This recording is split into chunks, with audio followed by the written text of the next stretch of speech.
Welcome to Prophet, Judge, and King in Deuteronomy with Rabbi David Silber. Sources for today's class. For if you have your own Tanakh or Chumash, you are more than welcome to please follow along. Otherwise, I will be sharing sources on screen. And with that, I'm going to hand over the mic to Rabbi Silber. Thank you very much. Okay, so the last couple of weeks we talked about the prophet and the institution of prophecy, and that's which basically is found in two places, but largely in chapter 18. And now what I'd like to look at is another institution which appears only in Sefer Dvarim and doesn't appear in the rest of the Torah, and that is, of course, the institution of kingship. And the king is kingship. The institution of kingship is mentioned in chapter 17 of Dvarim, beginning in the 14th pasuk. Let's just start with that, and then we'll go back to the prophet and king, and their relationship, often not a very, often a stormy relationship, and how that relates to the psukim in the Chumash. But it starts this way. I'll read the Hebrew. Ki tavo el haaretz asher Adonai Elohecha noten lach, v'rishta v'yashavta ba v'yamarta, osimu alai melech, kechol hagoyim asher svivotai. You come into the land and you possess it, you dwell in it. V'rishta v'yashavta ba, you dwell and possess it. And you say, we shall, or I shall, the people say, I shall place upon myself a king, like all the nations which are about me, which surround me.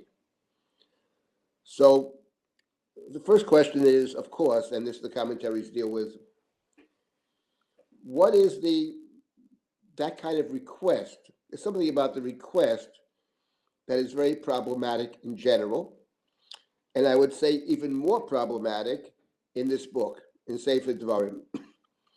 If there's one theme that emerges from Sefer Dvarim, there's more than one, but if there's one theme in Sefer Dvarim, it's that you cannot behave the way the people in the land behave. And I wouldn't limit it only to the peoples in the land, of course that's the case, but it's true in other nations in general. They have their ways of doing things, and you should have your way of doing things. We saw this last week, for example, and this appears several times in the book, the central theme. In chapter 18, as we saw last week, says you're coming into the land, in verse number, 9, you're coming into the land, don't learn to do what the other nations do. They walk their children through the fire, they are diviners, they are sorcerers, they are soothsayers, etc. They cast spells, they consult ghosts and all of that. That's what they do. But as far as you're concerned, tamim tiyeh im Adonai Elohecha. You shall be tamim. You shall be wholehearted. One might say, don't try to outsmart, don't try to figure out all the angles. Tamim tiyeh. And that leads right into the next verses, which is very clear. They have their soothsayers and their diviners, but you have a prophet, Navi. That's where the prophecy comes up. The prophet, as opposed to all the other people that the other nations have, the sorcerers, magicians, etc., that's for them. Now, we mentioned that more than once in the past that there's a great dispute between the Rambam and the Ramban. The Rambam, I just recently came across this again. The Rambam thinks all of these things are a hoax. They're sleight of hand. They're not real. They're fooling and they're tricking people. And you don't go down that path. The Ramban, Nachmanides, says in more than one place, that's not true. He believed that there's a lot to these things. He believed in that. But his point is, that's what they do. That's for them. But that's not for you. And actually, earlier in this book, we've seen in the past, when it talks about not worshiping the stars and the moon and the sun, etc., the Torah says those things that God set aside for the other nations, Asher Chalak Hashem, for the other nations. They have their ways, but you have a different path. You don't compare yourself to the others.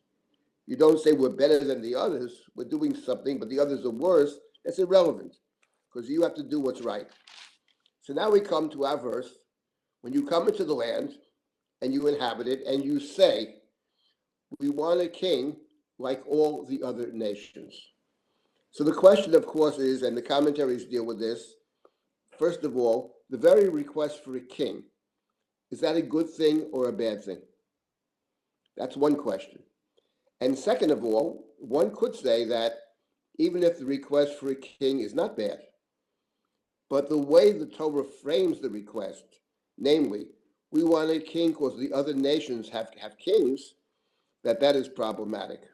My own feeling about the verse is exactly that the Chumash does not necessarily suggest that the request for a king is bad, but rather, when you come in and you say, we want a king like all the other nations, that's problematic. And the response is found in the next pasuk.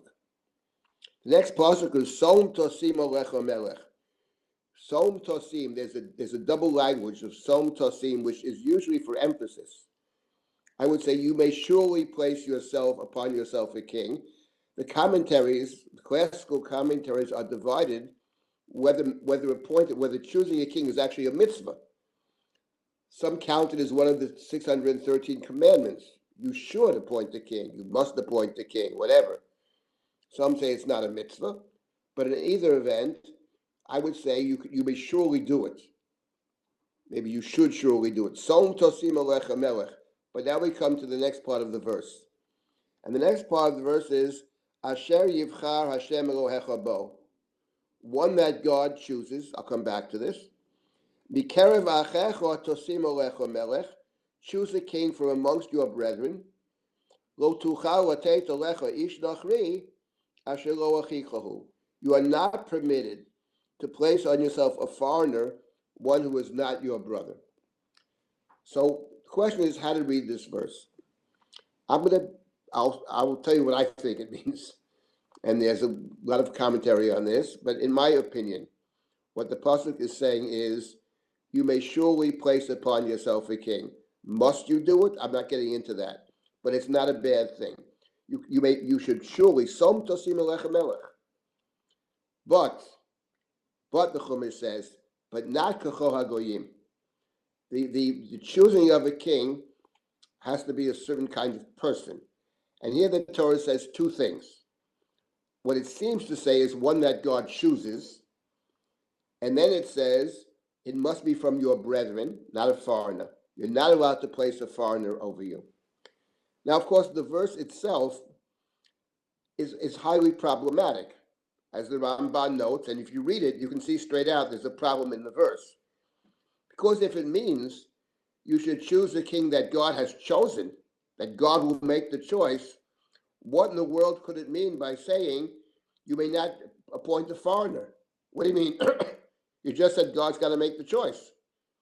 So therefore, what could it possibly mean to say it must be from your brother, it can't be a foreigner? But if God chose it, God made the choice. So what does it mean you shouldn't choose? And for that reason, I think a better way to read the verse, I think the Ramban is suggesting this as well, and that is, it doesn't mean that God actually makes the choice. It means, and the pasuk means, one that God would choose. In other words, when you're looking at the king, you're looking at certain qualities, and you have to ask the question, is this somebody that God would choose? Because the point of the king is going to carry out all kinds of policies. And the question, the Chumash says, is when you choose somebody, you ask the question, does this person, is this person going to set in motion policies that God would approve of? That's the first thing. Then we have Mikerev Achecha, choose the king from amongst your brethren, and not a foreigner. Asher lo achichahu. And here I think we come to a second point about the kind of person that is the king, or what the king should represent. And that is, one question is the king going to carry out policies which are what God would approve of? It's a moral question. Would the king behave in a moral manner that is in consonance with God's values? That's point number one. And then we have the second point. You must choose the king from amongst your brethren. And here I think that here I would argue that a possible reading is that the person who's the king has to see himself as a person who represents the people. In other words, the king has to be two things. The king, on one hand, has to be one who acts in consonance with God, and I would say even more than that, perhaps, who understands that God has chosen him. The king works for God. The king has a boss. The king is not the one in charge. There's someone over the king. And the second point is, Bikerev Rachecha, the king has to see his job as working for the people. So he's not working for himself. He has, in a way, he has two responsibilities. He has one responsibility to God to do the right thing. Then there's a second responsibility. His responsibility is to do right by the people. I would say this particular reading that I suggest, which I think is a good reading of this verse, in my opinion, is a reading that emerges from the book of Shmuel. Sefer Shmuel, which is all about kingship. I think the point of the book is that the king has to see himself both as God's servant, and secondly, has to understand he works for the people. So that, for example, if he puts in motion policies that are harming the people, he shouldn't be the king.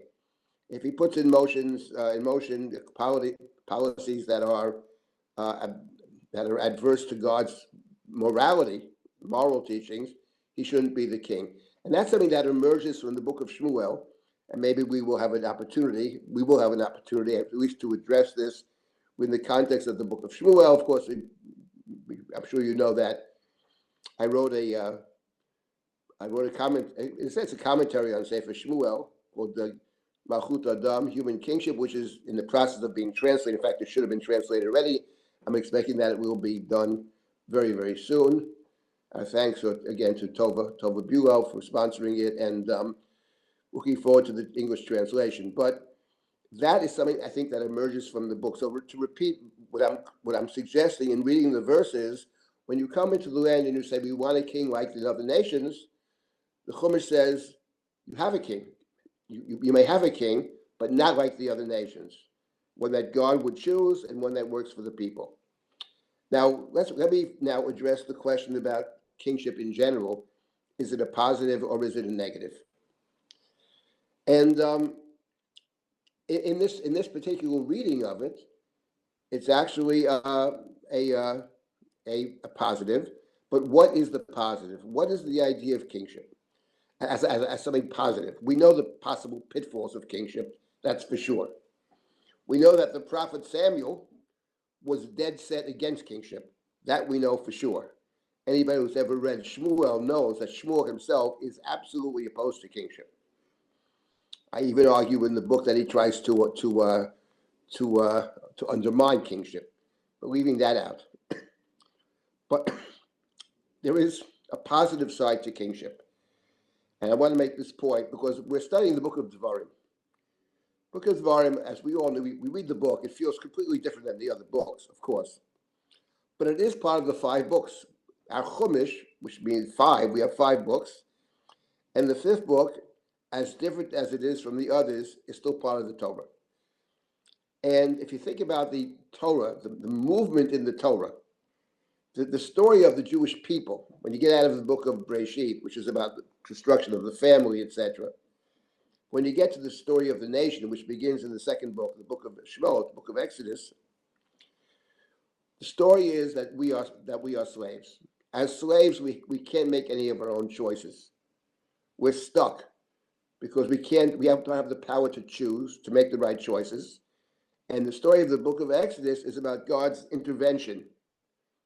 We need an intervention. God's intervention to allow us to leave slavery and begin the march towards freedom. But with freedom comes responsibility. And that is one of the real tension, the real tension in the Torah is, on one hand, we move towards freedom. On the other hand, we were slaves in the land of Egypt, and a slave who walks out of the house doesn't stop thinking like a slave. That's the point of the Chumash. There's still a slave mentality. And there's still a desire, mentioned more than once, to go back to Egypt. We who left Egypt expressed the thought more than once in the Torah, we'd like to go back to Egypt. So because we can't actually establish our own, we don't feel we can establish our own nation, take responsibility for ourselves. And that generation that leaves Egypt, they die in the desert. And the Chumash is a story of two generations. The second generation were never in Egypt. They were never slaves. And they're the ones that are going to move forward and are going to go into the land. But what does it mean to go into the land? It says when you come into the land, v'yirishta v'yoshavta ba. And here we have a very, very important Ramban. Whether this is the pshat in the words or not is a good question. But the idea of the Ramban is a very, very important idea. I think it is pshuto shel mikra. When you come into the land, the Ramban says, the mitzvah of entering the land is not just to be in the holy place, where you can have all kinds of mitzvot connected to the land. You have to give truma, you have to give the bikurim and the truma and the maser and all of that. That's all true, says the Ramban. But there's another dimension to living in the land, which is to create a society within the land. And the book of Devarim is very much about that. And the society it wants you to create is a just society, one that takes care of the poor, etc., etc., etc., together with the recognition throughout the Torah that the land actually isn't yours in the first place. It's God's land.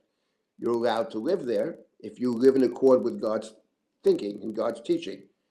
If you fail to do so, you can be booted out the same way the earlier people were kicked out. So the point is that v'rishta v'yoshavta, the Ramban says, is about taking responsibility. And one way to understand kingship in the positive sense is that the people are saying, in effect, we want to be responsible for ourselves.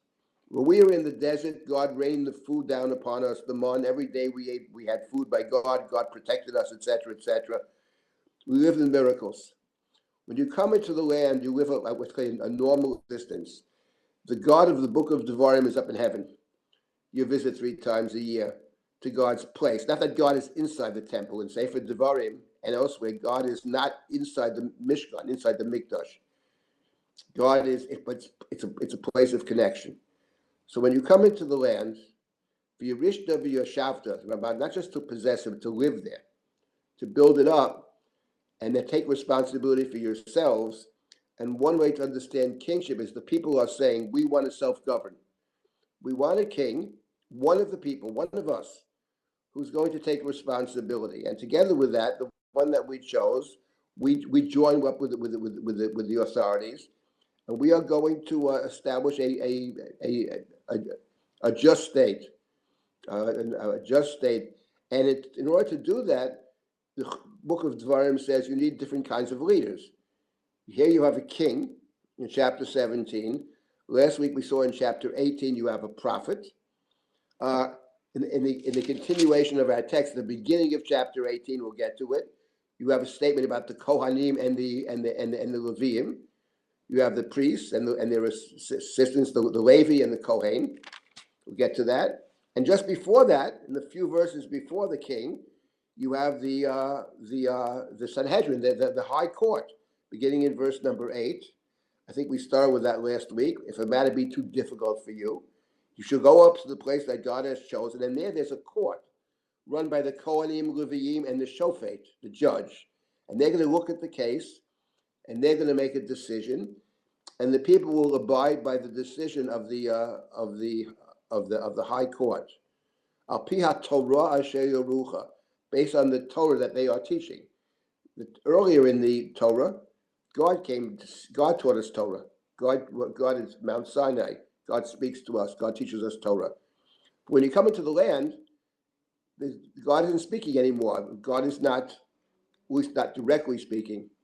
So we have to figure out what God would want, and that's the role of the court. In short, we have in chapter 17 and 18 of Sefer Devarim, we have 4 different kinds of institutions within the land. We have the court, we have the priest, we have the king, and we have the prophet. The Torah speaks of all four. The Torah does not tell us exactly how the four work together, but the Torah does make the point that you have these four different kinds of leaders. And apparently, since the Torah makes this point, it's necessary to have all four. Exactly how they work together, the Torah doesn't spell out, but it makes it clear that you can't have just one or two of them. We need all four of them. If you have just one trying to control the others, that's where you get into all kinds of trouble. So the Chumash is very, in a way, it's sort of modern, sort of, the checks and balances, I would say, the idea that you have more than one kind of leader. But here we're talking about the king. So I would say the positive side of kingship. When you look at the trajectory of the Torah, the positive side of kingship is that we want to take responsibility for ourselves. The Chumash, though, hints at that the request for the king, the request over here, is not positive. In other words, the way the request is made, k'chol hagoyim, that's problematic. And the Chumash says, when you come into the land and you want to request like all the other nations, no, that doesn't work. You can have a king. Maybe you should have a king, but not like the other nations. This king has different qualifications. Someone who understands that he works for God and must be in continence, and secondly, he is working for the people. He has to work for those two. This emerges from the book of Shmuel.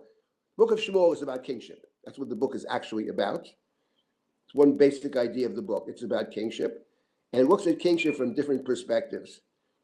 One of the more amazing books, that period. So within the Bible is an incredible book for many reasons, and we'll have to come back to that. But let me just, in terms of this, let's just take a look for one moment in the book of Shmuel, Shmuel Aleph. The Shmuel Aleph, it's really this one book of Shmuel, but it's divided Aleph and Bet. It's not a Jewish division. Jewish division is one book of Samuel, but for our purposes of finding it, Shmuel Aleph chapter 8. Shmuel Aleph chapter 8. Let's take a look at that. It's never bad to look and say for Shmuel.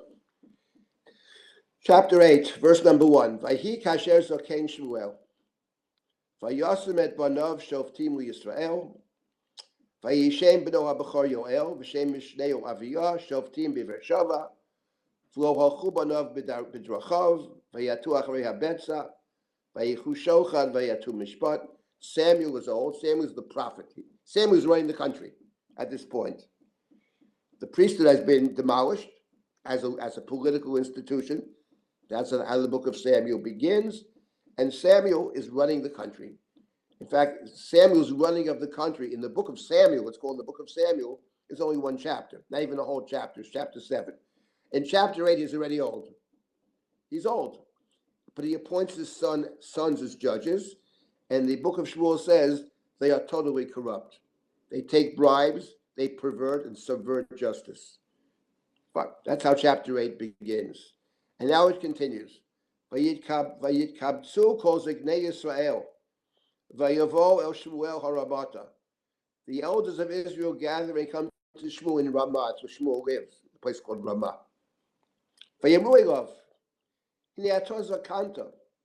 Ubonech lo halchu b'drachecha. Ato simu lanu melech l'shaftenu kechol hagoyim. The people went to Samuel and they said, "You are old, and your sons have not followed your path. Choose for us a king. Simu lanu melech.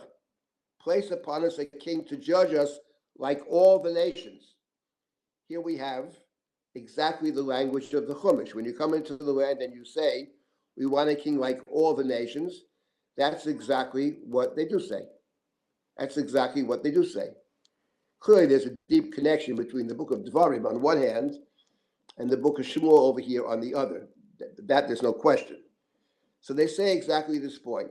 Next verse is, Vayera hadavar b'yeinei Shmuel, kasher amru, Tna lanu melech l'shaftenu, vayitpalel Shmuel el Hashem. The matter was evil in the eyes of Samuel when the people said, "Give us a king to judge us." And Samuel prayed to God. And here already in these verses, these two verses over here, the people's request for a king and Samuel's response, it was evil in his eyes. Here you see something. Now, we're not learning the book of Shmuel, which is never a bad idea to learn the book of Shmuel. But there's something, when you read these verses, there's something very important to notice about these verses. And that is, which is one of the basic themes of the book. I mean, the book's about kingship. The people request a king like all the nations. And as I pointed out, that's what it says in the Torah. And I argued that what the Chumash says is you can have a king, but not like the nations. But what bothers Samuel over here? What bothers Samuel, apparently, is not like all the nations. That maybe bothers God. What bothers Samuel is the matter was evil in Samuel's eyes when they said, "Give us a king to judge us." And Samuel prayed to God. Here there's a ready intimation in the text, in the book of Shmuel, that what bothers Shmuel is not Kachor Goyim. That's not what bothers Samuel. Maybe that bothers us. Maybe that bothers God. What bothers Samuel is something else. He doesn't want a king at all. He doesn't want a king. In fact, this is another very interesting point about the book of Shmuel and our text over here. Because when you read the Chumash, let's get back to Sefer Devarim for a moment. We're in both places. So if you read further in the book of Devarim, when it talks about the king, all right, what the Torah continues with, again, back to chapter 17 and verse number now was 16.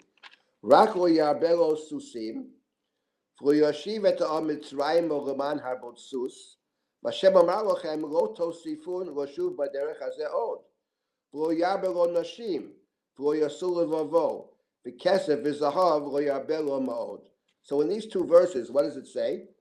The king should not have too many horses, lest he bring the people back to Egypt. The king should not have too many wives, lest they cause his heart to go astray. And the king shouldn't have too much money. Kesef is the hav lo yarbeh lo ma'od. So what the Chumash tells us over here is what the king may not do. Horses, wives, money, and interesting, it singles out in particular going back to Egypt. He'll reconnect you to Mitzrayim for his own purposes. A lot of horses there. What does the Torah not say? What does the Torah not say? What does the Torah not say? Funny, we read this and we don't even think about it. What the Torah does not say is, what does this guy do for a living? What does the king actually do? What does it mean to be king? What is the role of the king? The Torah never tells us what the role of the king is. It presumably assumes that we know. But nonetheless, you would expect the Torah to say, when you come into the land and you say, we want a king for the following purposes. But it never says that. It never tells you what the king does. It only tells you what the king may not do, which in a word is excess. Where does the Bible tell us what a king is supposed to be doing? And the answer is, of course, in our chapter in Shmuel, in chapter 8 of Shmuel Aleph. Shmuel prays to God. Shmuel wants God to intervene and to say, bad idea.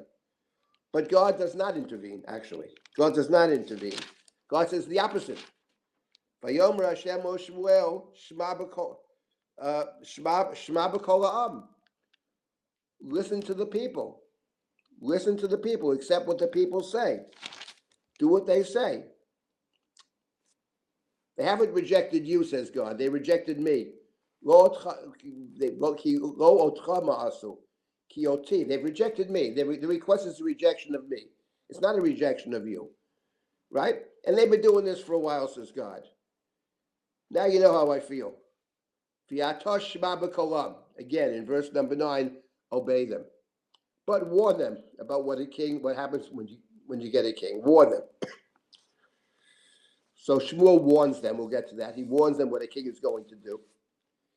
And then in chapter 8, verse number 19, but the people refused to listen to what Samuel was saying. Samuel was trying to dissuade them from choosing a king. He's warning them about the perils of kingship. They're not interested. And they repeat in verse number 20, For yinu gam anachnu kechol hagoyim. We want to be like the other nations. Ushvatanu malkeinu v'yotzolu fanenu v'nuchamet milchomotenu. The king will walk before us and judge us, and will fight our battles. In other words, here we have, for the first time, a job description for the king. The king has two jobs. The king is a judge, and the king is a warrior, commander-in-chief of the army, and he's a judge. The king has some kind of role in judging. Now, I can't get into that now. It's a very interesting question. What exactly is the role of the king in judging? After all, we have courts. You have a whole system of courts. We have a high court, etc. But that's what they say. The king should be a judge, and the king should be in charge of the army, fight our wars for us. Those are the two roles of the king. And what's striking is that the Torah, our book, Sefer Devarim, never mentions what they do. Could have said, going to come into the land and the people will say, give us a king to judge us and to fight our battles. But the Chumash doesn't say that, leaves that out. Here in Sefer Shmuel, you see it repeats. The people repeat it at the end, like all the nations. So the point is that the book of Shmuel is obviously referencing the Psukim in Sefer Devarim. I mean, some of the academics think that the same person wrote both books. I'm not going to go down that path, because I don't think it's necessarily true, by the way. But there's no question that what's called the early prophets often reference the book of Devarim. The book of Shmuel less, but the book of Kings certainly references Sefer Devarim. In fact, when you look at what the king should not do, not have too many horses, lest the king take you back to Egypt. Not have too many wives, lest they turn him astray. Not have too much money. There's a person who fits the bill completely. It sounds like a description of somebody, word for word description of somebody. And who is that somebody? Obviously, that is King Solomon. That is Shlomo HaMelech. After Shlomo establishes the kingship, the first verse is V'yitzchaten Shlomo et bat Paro melech Mitzrayim. First verse. He marries Pharaoh's daughter, and he has a lot of horses, and he gets them from Egypt, and he has a lot of money, and he has 1,000 wives, and they turn his heart astray from God. And on the temple area, they build foreign places of worship, etc., etc. And after Solomon, the kingship is divided. So that obviously, when you read it, it's a description of Shlomo, actually. It's the downside of Shlomo. It's the downside of Shlomo. He's also the one who builds the temple. So it's very interesting. When you're studying the book of Melachim, a worthwhile endeavor, you have to deal with that question. But here, in any event, here you have in our back to Sefer Devarim now. Here we have the request of a king, and the Torah says, "Som tosim alecha melech." It sounds like it's a good idea, just not the way you requested it. But with Shmuel, the character of Samuel in the book of Shmuel, he's against the kingship, not because of Kechol HaGoyim. He's against the kingship, period. He doesn't want a king. He thinks the kingship in general is a bad idea. It's a bad idea. That's what Shmuel. Now, why does Samuel think that kingship is a bad idea? For those who study the book of Shmuel, maybe the answer is obvious, but I will nonetheless very briefly say why Samuel thinks that kingship is a bad idea. And what makes the book of Shmuel such the great book that it is. First of all, before I get to why he thinks it's a bad idea, for Samuel, who already appointed his sons as judges, and the text tells us his sons are utterly corrupt. That's what it says. When the people say your sons haven't followed in your path, they're being gentle with Samuel. His sons are utterly corrupt. But for Shmuel, actually, we can never discount, and the book of Samuel so does not discount, we can never discount the personal side. For Samuel, and not in chapter 8, but later in the book, it's clear that Samuel sees the request for kingship as a personal affront. He says later on, even chapter 12, he says of Samuel, he says, I'm still with you, and my sons are with you. He sees it as a personal attack on him. But of course, when you read our chapter 8, the few verses that we read, it is obvious that it's not an attack on him. How do you know it's not an attack on him? Here we come to a very, very important point about Sefer Shmuel. Hope that English translation comes out soon, any day. So the point is this. The chapter begins by saying, when Samuel was old and his sons are no good. The request for kingship in the book of Shmuel is only when Shmuel is old. If Shmuel is not old, the people are perfectly happy with Shmuel. On the contrary, they love Shmuel. He's a great leader.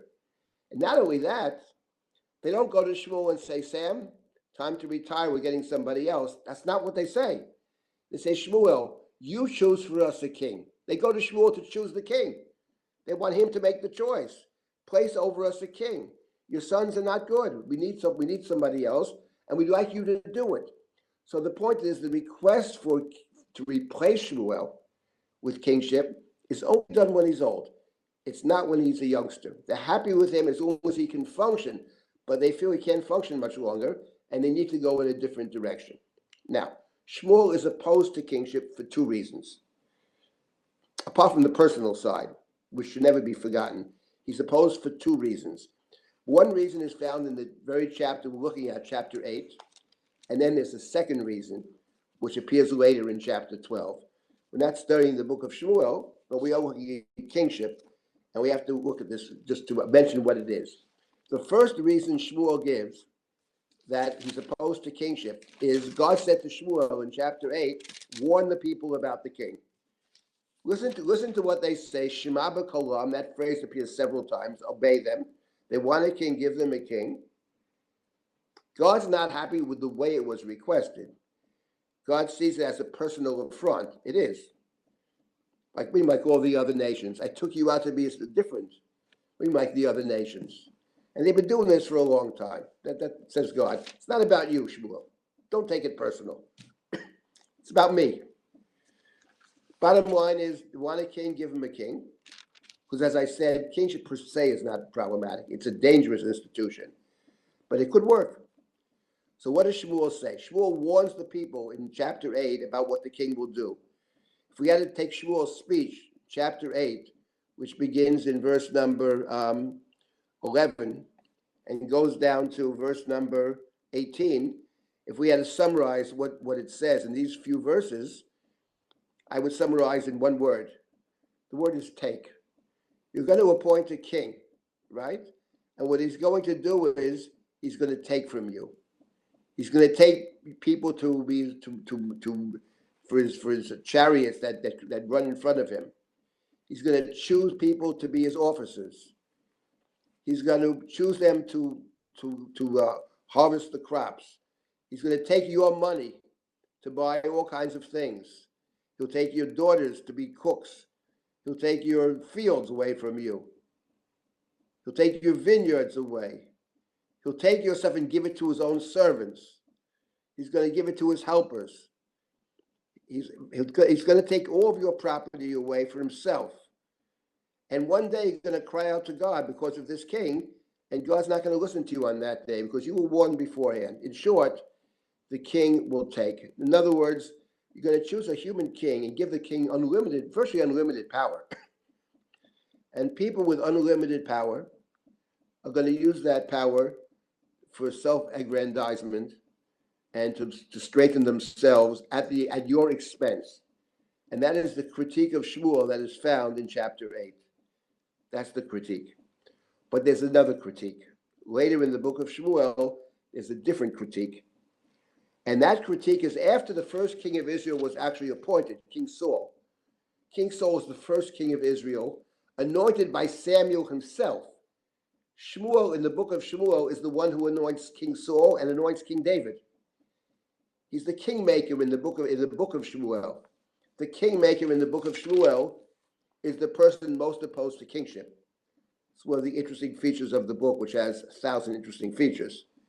But later on, after Shaul has been chosen king, Shmuel gathers all the people together in chapter 12, and he says to the people, listen, he says, you have a king now. I'm old. My sons are still with you. And he says to the people in the beginning of chapter, let me ask you, he says, have I ever ripped you off? Have I ever stolen from you? Have I ever mistreated you?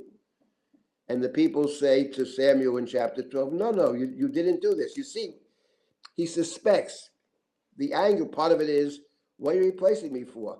The choosing of a king, he thinks, is a critique of Shmuel. But it's not a critique of Shmuel. We know that. And then he starts with the whole history of the Jewish people. And he says, listen, you want a king. You want a king, he says. But you have a king. You have a king. Chapter 12, verse 12. You saw the king Nachash. I'm not getting to the details of this, which is extremely interesting, but not our topic. But what is our topic is when you saw you were being attacked provisionally by the king of Ammon, you said, Lo, ki melech yimloch aleinu. We need a king to fight our wars. And then we have the three key words, V'Hashem Elohechem Malkechem, but God is your king. And there we come to the core issue in the book of Shmuel, the core issue. For Samuel, it's not just the king is going to rip you off and going to cheat you and going to do stuff for his own purposes. That's what he says in chapter 8. But there's a much deeper point in the book of Shmuel. What Shmuel says is you have a king. God is the king. And when you choose a human king, this will deflect from the truth that God is your king. And that is, when you're studying the book of Shmuel, that is probably the central issue. Is it really true? Is it possible? Let's come back to our verses in Sefer Devarim. When you come into the land and you want a king, says God, not like the other nations, but one that I would choose, one that represents my interests, which should be your interests. And the question one can ask is, when you give people power, and remember, kings have a lot of power. We don't really have kings today. But when you have a king who has really the power of life and death, is it possible for such a person to reflect God's values? Or is it going to be the case that when you give people that kind of power and that kind of opportunity to do whatever they want, which is another theme of Sefer Shmuel, because what the king can do in the book of Shmuel is he can get other people to do all of his dirty work for him. That's what kings can do. Whether it's the king of Sefer Shmuel, whether it's Achashverosh in the book of Esther. Achashverosh never does anything. I mean, he does everything, but it's always someone else doing it. And the same thing is true in the book of Shmuel. David didn't kill Uriah the Hittite. He died in war. The general did this, etc., etc. There's always a way for the person on top to separate himself from what takes place. He gives all kinds of commands, and sometimes it's very hard even to trace it back to the king. It's the story of David and Bathsheba. That is the question in the book of Shmuel. We come back to our verses. Choose a king one that God would choose. Shmuel thinks that's not possible. Shmuel thinks that once you choose someone, give that person that kind of power, inevitably there will be a failure. And the question is really not what Samuel thinks in the book of Samuel. We know what he thinks. The question is what the book thinks, or one might say, what does God think? When God insists, listen to the people, obey the people, do what they want, what is that actually about? In other words, is kingship a sort of a hopeless project? That's Samuel's view. Or is kingship has possibilities? And there's a positive side to it, as I began our little session here together, because at the core of it is the people saying, listen, we'll take responsibility. Now, what is true, just to make one other point about the kingship before we move on over here to the rest of this, our section, what is true is that kingship has another feature to it. See, the Torah here, we're studying Devarim, the Torah never says much about kingship. It just says what the king shouldn't do. But the Chumash seems to assume we know what a king is. But what is the defining feature of kingship? Or one of, if not the defining feature of kingship, so essential to kingship. What it is the following. And this is coming back to the book of Shmuel, and after this I'll stop and take comments or questions. The people say to Samuel, I'm going to say something that's going to sound ridiculous to you, but just hear me out. The people come to Samuel and they say, look, Samuel, you're old, and your sons cannot continue your path because your sons are corrupt. Whether Shmuel knows they're corrupt or accepts it's a different question, but we know they're corrupt. The book says it. His sons were utterly corrupt. They took bribes. They perverted justice. We need a different institution. We need an institution which automatically passes on to the next generation. We need stability. It's what they need. They need an institution where when the king dies, let's say his oldest son typically would take over. We need stability. We can't have an institution where we constantly have to search for a new leader. So the point is, kingship, by definition, what is kingship about? It's dynastic. It automatically passes down from one generation to the next. That's the context for the request for kingship. It's when the sons are no good. We can't have you. Your sons are no good. We need kingship because kingship, the father dies, the son takes over. Now, I'm sure you're all saying to yourselves, 1 second, but what guarantee is there that the son of the king is going to be good? Maybe the king is a good king, but his son is a bad king. And in fact, when you read the book of Kings, Sefer Melachim, it is replete with stories of good kings having bad kings as their children. So there's no guarantee at all. So what have we gained with kingship? If your concern is the next generation, your sons are no good. So if you have kingship, you have the same problem. What have you gained with it? Sounds like a ridiculous point. That's probably what you're thinking. But it's not ridiculous. They're saying something very different. What they're saying is this. They're saying, who should lead the people? You, Samuel, are a prophet. You're a deeply religious person. You're connected to God.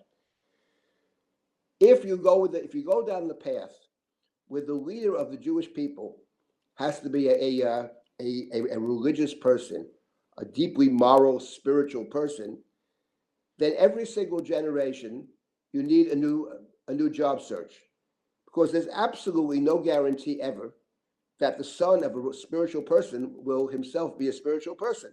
So therefore, every single generation, once he dies, there'll be a new job search. We don't want that.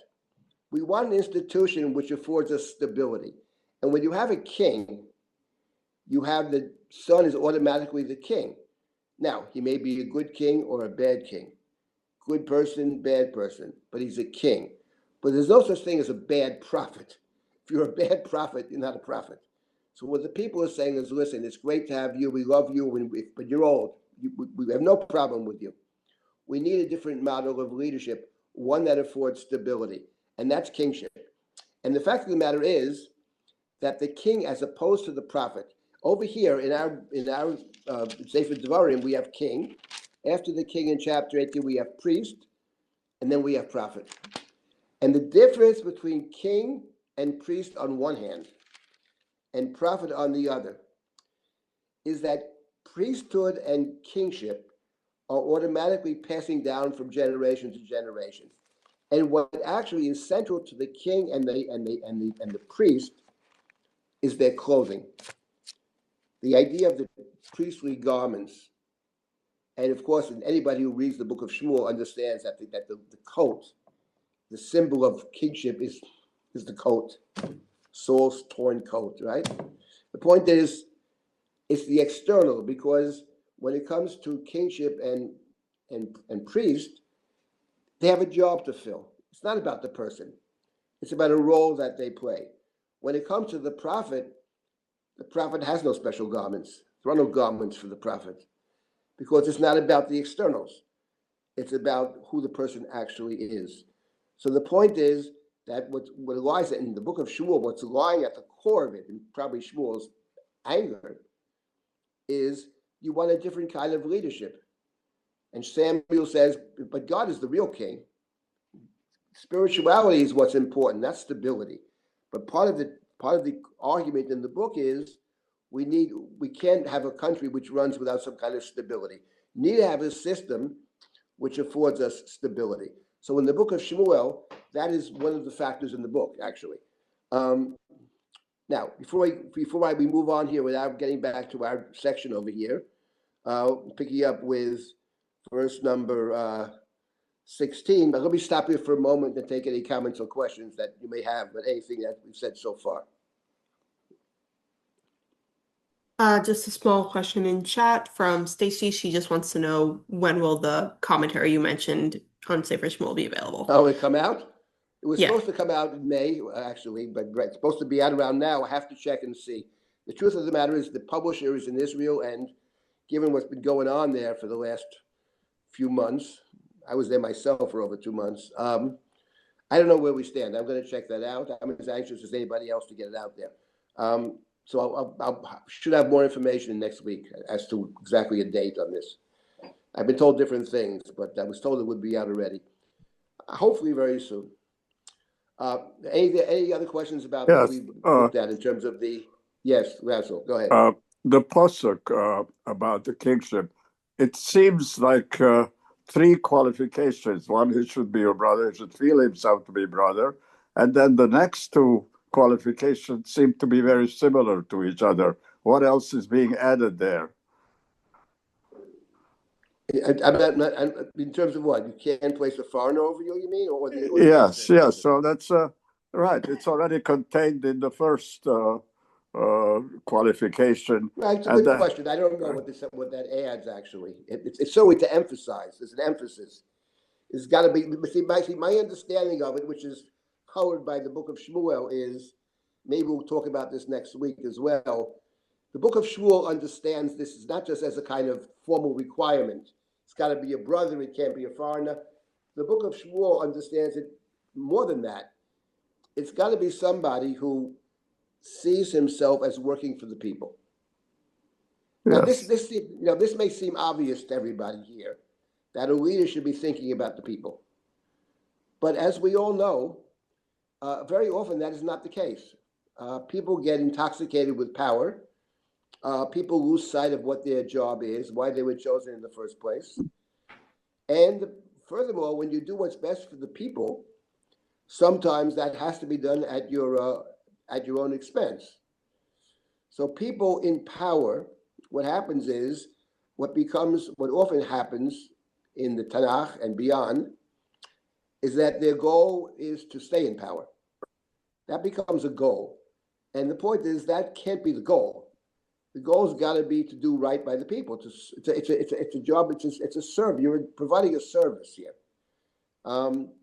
So there's an emphasis over here. It's got to be somebody who has that connection to the people. So again, it's not just a technical matter. It's got to check his birth and this and that, and bring proof that he's Jewish and that kind of thing. The way the book of Shmuel understands it is that, and there's a particular story where this plays out in the book of Shmuel, which is the last chapter of Sefer Shmuel, actually, where it becomes clear that that's what the king should be thinking about. That's a very important chapter for a different reason. It's the last chapter of the book. It's a chapter that I've spoken about many times, but the last chapter of the book of Shmuel, and we'll mention this a little bit next week, makes the argument that kingship is actually possible. Because with all the arguments against it, you could say it's not possible. There's nobody who's going to take this job who's going to understand that God is the boss at the end of the day, and that your only job is to do what's best for the people and not what's best for yourself. It's hard to imagine that people in power would think in those terms, but there is a story in the book of Shmuel where the king of Israel thinks exactly in those terms, and that's the last chapter of the book of Shmuel. That's the story of King David who takes the census. Now, the David of Sefer Shmuel, anybody who studied the book of Shmuel, at least with me, when you read the book of Shmuel, the character of David is of a deeply, deeply flawed person. There's no question about that. There's a greatness to him, and there's another side. There's a very dark side to David, but there are moments of excellence. And the last chapter of the book, where David offers to actually step down. David said, if I'm harming the people, I shouldn't be the king. And God says, no, You are the king. If you have that understanding, you can be the king. That's David's great moment, actually. He has more than one great moment, but that's a story I wanted to discuss briefly next time. But so I'm coming back to the point of I don't think it's a technical matter over here. At least seeing it through the eyes of the book of Shmuel, seeing the book of Shmuel as giving an interpretation of these verses. It's not a technical matter. It's someone who understands that he actually works for the people. And this will come up later in this little section of kingship. These laws, the laws carry with them a certain way of seeing the world, actually. And we will get to that. But let's just continue here. We'll finish this next week. But let me just continue with these verses. Can I ask a quick question? Yeah, of course. Go ahead. Yes. The chapter that we're reading now in Shmuel starts with the people with the judges being corrupt, and they ask for a king. Why do they ask for a king if the judges are corrupt? First of all, they say explicitly that the king should be our judge. They actually the job description of kingship is twofold in that chapter. They say to Samuel, "We want a king to judge us, and we want a king to fight our wars." So their judging is part of what the king does. Maybe we'll talk about that next week, because when you read the Tanakh, you don't necessarily get a sense of the king judging.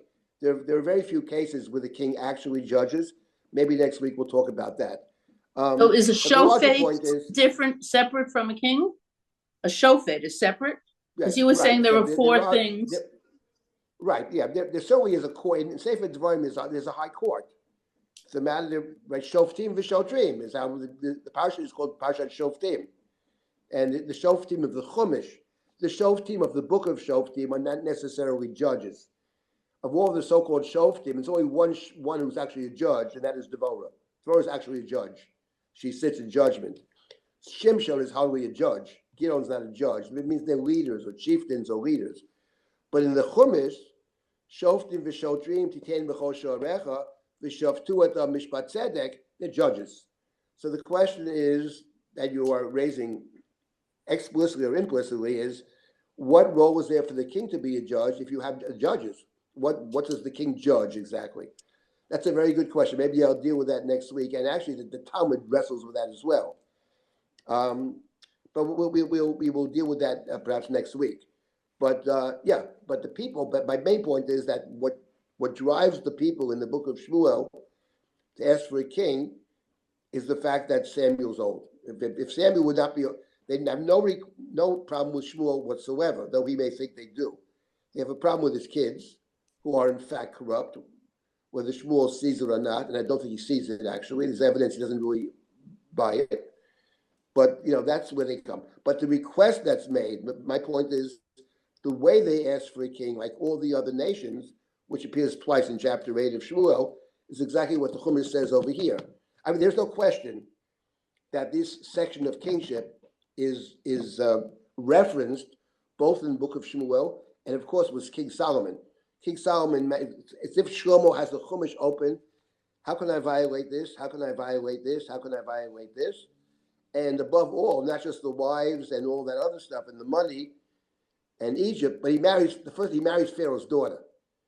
And there are all kinds of other references in the we're not studying the Shlomo story now. Would that be a bad idea to study the book of Kings? But there are all kinds of literary connections between Paro and Shlomo. To give one example of this, without belaboring the point, King Solomon is a builder of, let me make this point. King Shlomo is the builder of the temple, Solomon's temple. In the Chumash, we have the Mishkan. We have the portable temple of the Mishkan. The contrast between the way the Mishkan is built and the way Shlomo builds the temple is very, very striking.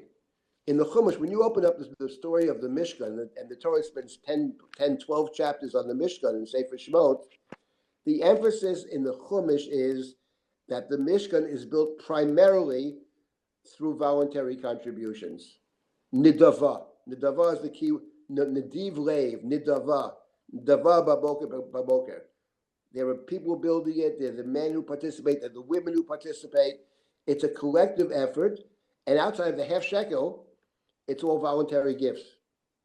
When you read about Solomon's temple, how does Solomon build this temple? He conscripts people. He forces them to build it. He basically enslaves them, is what he really does.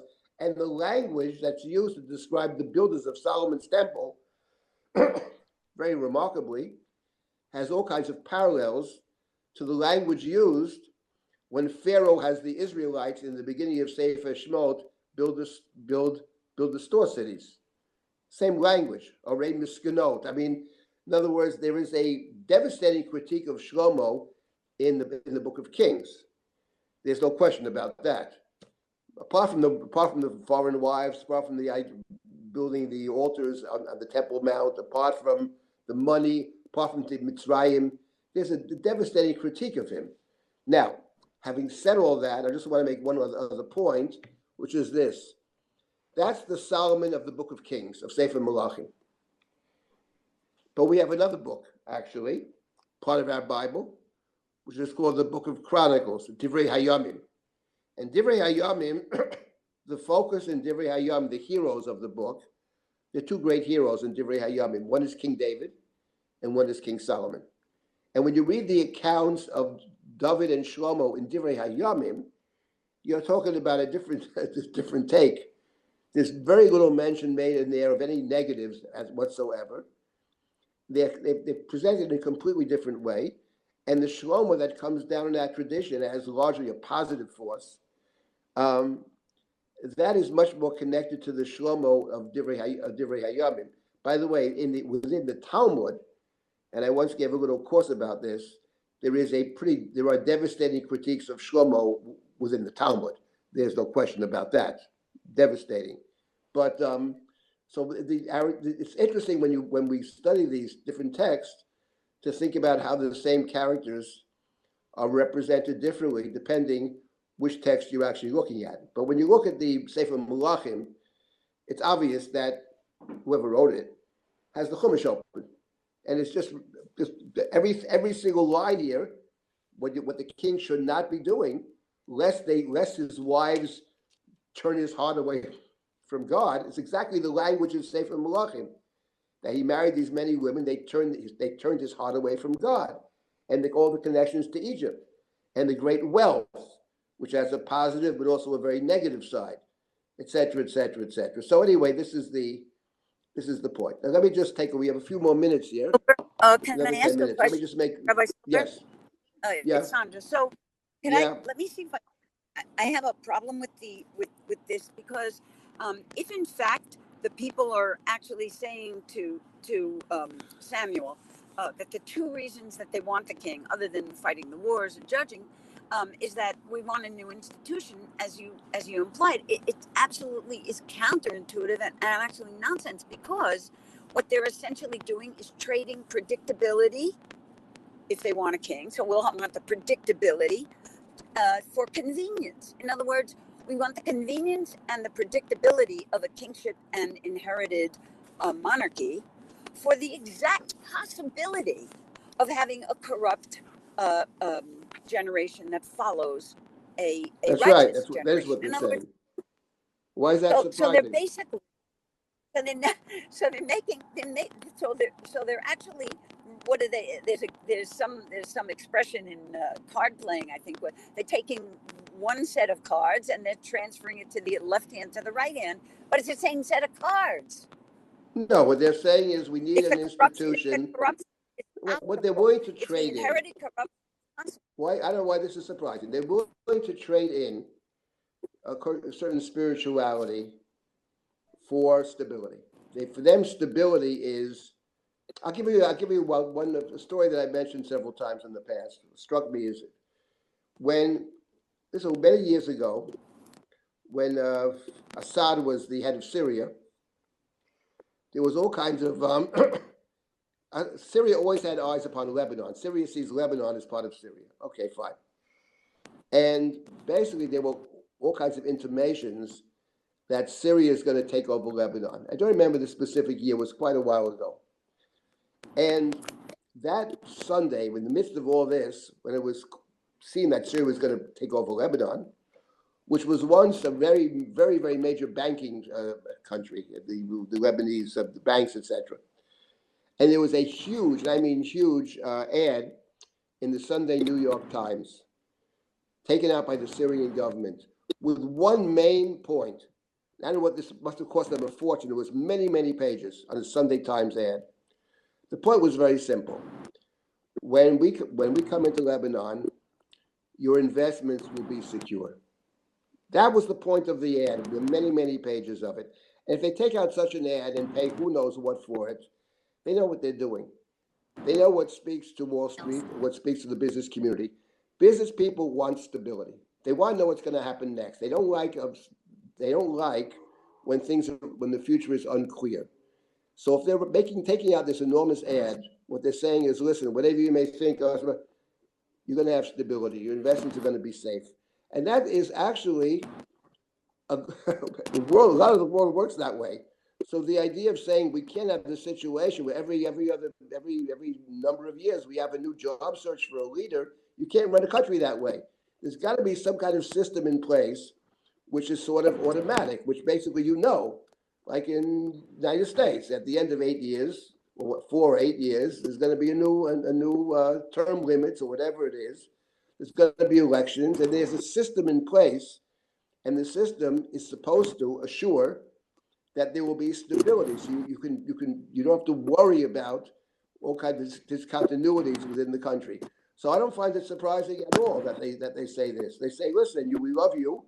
You're a spiritual guy, but this isn't going to work, because if you're a spiritual leader, there's no guarantee. You always need someone else, because it's rare to find that the son of the spiritual leader will be spiritual. Now, the Hasidic world does work in this way. There's this claim that's what they're working with, that you can actually pass on spirituality from one generation to the next. And they're going to train their next person to be a spiritual leader from the day he's born, et cetera, et cetera. So they're making the claim you can actually do this. But I think in most of the world, we don't assume that. We don't assume that the next person is going to be on the level of the prophet. It's rare to have a prophet whose son is a prophet. So therefore, I think that their argument is very clear. Shmuel doesn't like it. We may not like it. But God doesn't seem to dislike it necessarily. God doesn't like replacing God. But God doesn't necessarily. That's when you learn Sefer Shmuel, one of the big questions is, what is the book of Shmuel's attitude towards kingship? Because it's not at all clear that the book of Shmuel is against kingship. The book of Shmuel may be in favor of kingship, provided that the prophet has a role. That's one of the questions. That's what I've been trying to focus on. What is the relationship between the king and the prophet? Because kings have to have, David has a prophet inside his court. He has Nathan the prophet, he has God the prophet, etc. The exact relationship, we're not studying the book of Shmuel now, but this is one of the questions. There's got to be a role for the king and a role for the prophet. The problem with Shmuel in the book of Shmuel is that he tries to control Saul. So in a sense, he tries to undermine the kingship, as it were. But the question is, can you actually, when you have a country that's running properly, you have all these four. You have judges, you have priests, you have kings, and you have prophets. And if they work together properly, you have a healthy country. There's always a danger, given human nature, that one will try to undermine the next or take too much control, etc. And that's one of the themes of Sefer Shmuel, is can the king and prophet work together? And how autonomous is the king, and what's the role of the prophet? That's not our topic now, though it's worthwhile to study it, but it's not our topic now. But that the people are saying, in effect, we value stability over spirituality, that doesn't surprise me. That's the way the world works, actually. The world we live in works that way. As the Sunday Times proves very well. Syria, terrible people, Assad, monster, but it's stable. They're saying that to the business community. They're putting it right out there. It's pretty blatant, actually. And if they're spending millions of dollars on these ads, which are gigantic, many, many pages, they know what they're doing. They know whom they're speaking to. So that's not surprising at all. It's very real. Anyway, let's continue now. Okay, so now we have this. Now, what the king should not do, as I pointed out, not too many wives, etc., etc. And now we have the end of this piece of the kingship. We have the following: Here the Torah says, when the king assumes the throne, v'kotav lo et mishneh Torah hazot al sefer milufnei hakohanim halviyim v'itoimo v'karabo kol yimei chayav uman yumad v'yirot Hashem Elohav l'shmor et kol divrei Torah hazot v'yet chukim ha'eleh lasotam. So I want to just conclude for now. We'll continue next week with a little more about this.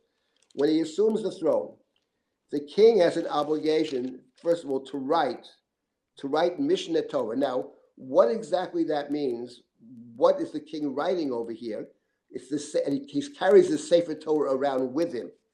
I must admit, when you read the book of Kings and Shmuel, you don't get a sense that they're lugging around this Torah with them all the time. But what is the Mishneh Torah that he writes? Is it the whole Torah? Is it the book of Devarim? Is it just this particular piece about the king? There are different opinions about that. What is this Mishneh Torah? But he should write this down, and not only write it down, he has to have it with him.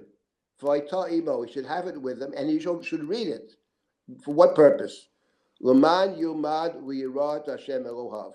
In order to, he may learn to revere, to fear or to revere God, and to keep God's laws and to do them. I just wanted to conclude this today. We'll continue with this next week, with this idea of being a God-fearing person.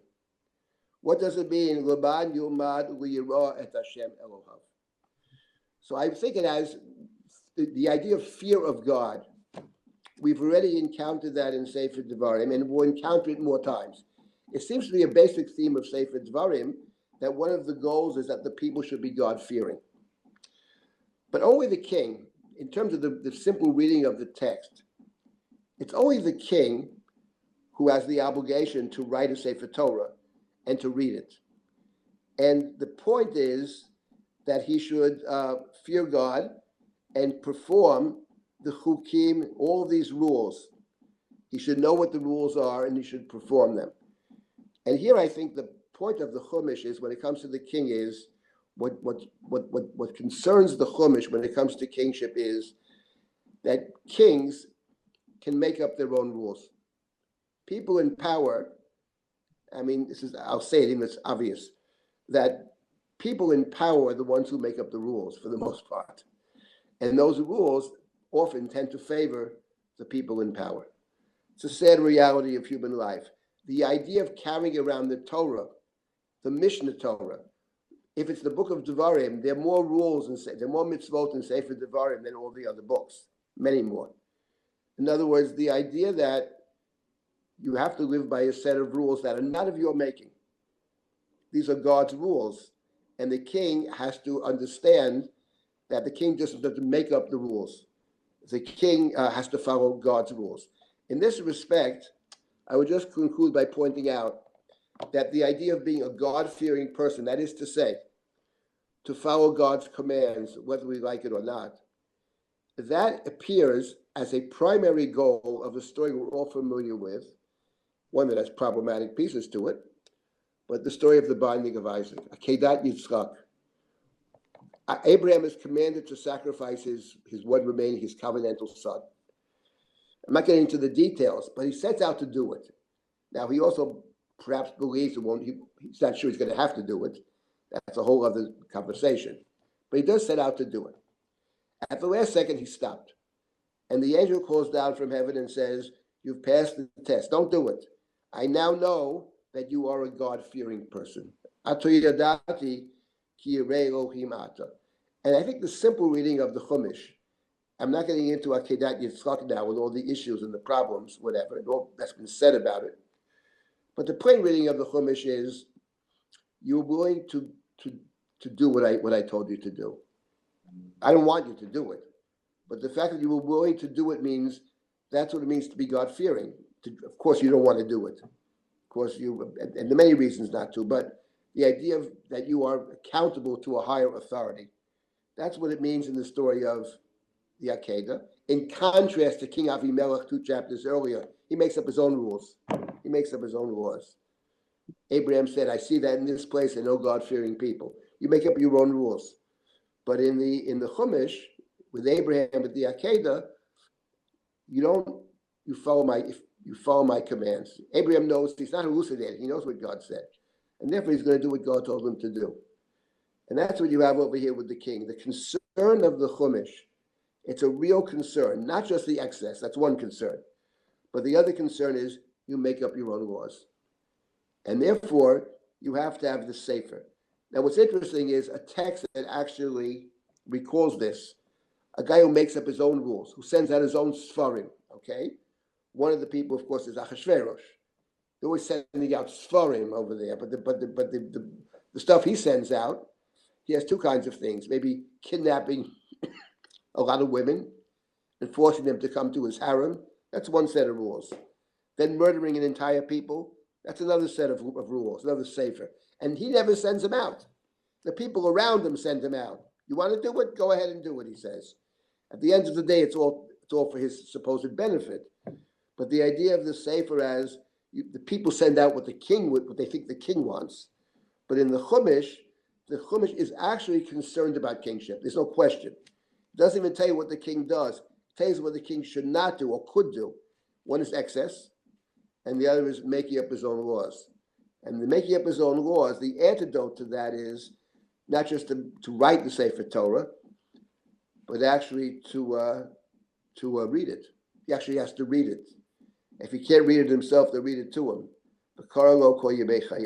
Okay, well, we will continue with this next week. We'll finish up with kingship. And I wanted to, once again, to get back to the prophet, because there's sort of parallel language between king and prophet. And I also wanted to talk briefly about the beginning of chapter 18, about the priests and the role of the priest, how the priesthood fits in over here in the book of Devarim. All of this for next week. Looking forward. Thank you. Thank you. All right. Thank you, everyone. And I hope to see you all next Thank you. week.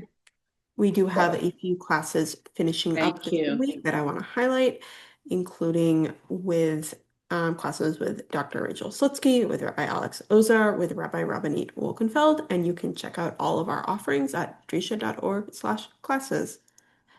Good day, everyone. Thank you.